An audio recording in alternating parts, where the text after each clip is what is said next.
পূর্ব বর্ধমান জেলার কেতুগ্রামের পাণ্ডুগ্রাম গ্রাম পঞ্চায়েতের প্রত্যন্ত তেওট গ্রামের প্রধান সড়ক ও একাধিক অলিগলির রাস্তা দীর্ঘদিন ধরে বেহাল অবস্থায় পড়ে রয়েছে। সামান্য বৃষ্টিতেই রাস্তা জুড়ে কাদা ও বড় বড় খানাখন্দ তৈরি হওয়ার চরম দুর্ভোগে পড়েছেন গ্রামবাসীরা। স্থানীয়দের অভিযোগ, পাড়ায় সমাধান প্রকল্পের আওতায় প্রায় 10 লক্ষ টাকা ব্যয়ে রাস্তা নির্মাণের জন্য বোর্ড লাগানো হয়েছিল। পরে রাস্তার আগাছা পরিষ্কার করা হলেও আর কাজ শুরু হয়নি। কিছুদিন পর সেই বোর্ডও খুলে নিয়ে যাওয়া হয়। এরপর থেকে রাস্তা নির্মাণের আর কোনো উদ্যোগ দেখা যায়নি বলে দাবি বাসিন্দাদের। আমাদের এই তেওট গ্রামে এই রাস্তার খুবই অবস্থা খারাপ। অল্প বৃষ্টি হলে আমরা গ্রাম থেকে বেরিয়ে যেতে পারি না, খুবই অসুবিধা হয়। এই রাস্তাটা করে দেওয়ার ব্যবস্থা করতে হবে। এই রাস্তার জন্য আমরা সাইকেল দিয়ে বেরিয়ে যেতে পারি না। আমরা স্কুলে পড়াশোনা করছি, আমাদের স্কুল টিউশন দিতে খুবই অসুবিধা হচ্ছে।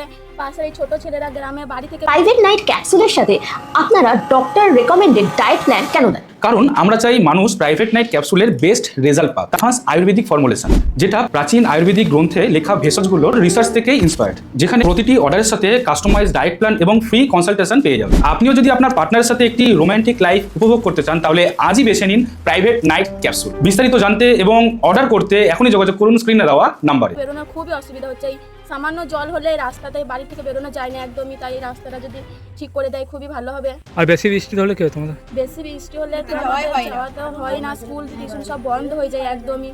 জ্বর খুবই অসুবিধা হয়। এখন কি চাইছো তোমরা? ভালো করে ঠিক করে দিলে খুবই ভালো হয় আমাদের রাস্তাটা। তোমার নাম? আমার নাম দীপা পণ্ডিত। আমি ক্লাস 10-এ পড়ি, খাটুন্দি হাই স্কুলে পড়ি। আমাদের যেতে খুবই কষ্ট হয় স্কুল যেতে। আমাদের তেওট গ্রামের রাস্তায় একটু অল্প বৃষ্টি হলেই রাস্তায় হাঁটা যায় না। আমাদের রাস্তা চাই। বেশি বর্ষা হলে কি করে চলবো আমরা? তাইলে আমাদের গাড়ি ঘোড়া কিচ্ছু বেরোয় না, সাইকেল বেরোয় না, ছেলেরা স্কুল যেতে পায় না। আমাদের রাস্তা চাই।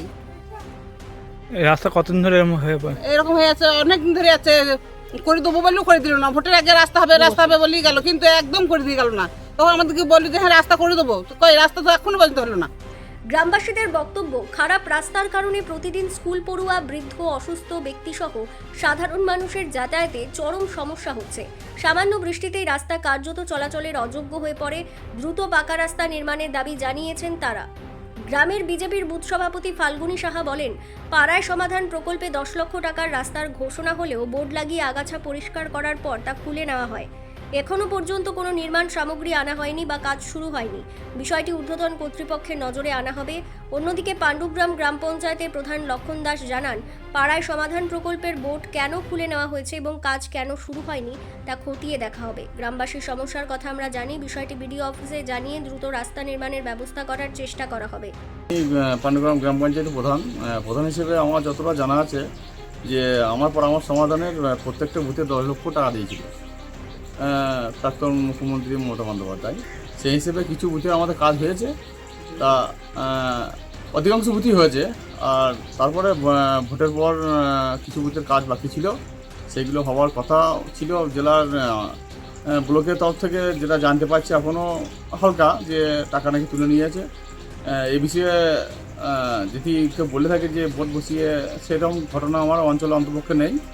আর যদি থাকে সেগুলো একটু জানবো নেতৃত্ব আমাদের উপরে, যেহেতু আমাদের ব্লকের বিডিও সাহেব আছে, একটু জানবো। যে গ্রামটা গ্রাম, সেই গ্রামের রাস্তা তো খুবই খারাপ, মানুষের অসুবিধা হচ্ছে। হ্যাঁ, সেটা আমার কাছে খবরটা এসছে। আমাকে কিছু জনগণ এবং পার্টির ছেলেরাও বলছিল যে কিছু গ্যাস দেওয়ার জন্য, সেই গ্যাসের আমি ব্যবস্থা করেছি। তো আজকাল করে করবে দেওয়া হবে, এবং পরবর্তীকালে ওই রাস্তাটা আমি ঢালাই করে দেওয়ার চেষ্টা করি। মানুষের সমস্যা সেটা স্বীকার করছেন তো? হ্যাঁ, মানুষের সমস্যা থাকবে, মানুষের সমস্যা না থাকা হয়। এখন তেওট গ্রামের বাসিন্দাদের একটাই প্রশ্ন, কবে শুরু হবে রাস্তার কাজ আর কবে মিলবে দীর্ঘদিনের দুর্ভোগ থেকে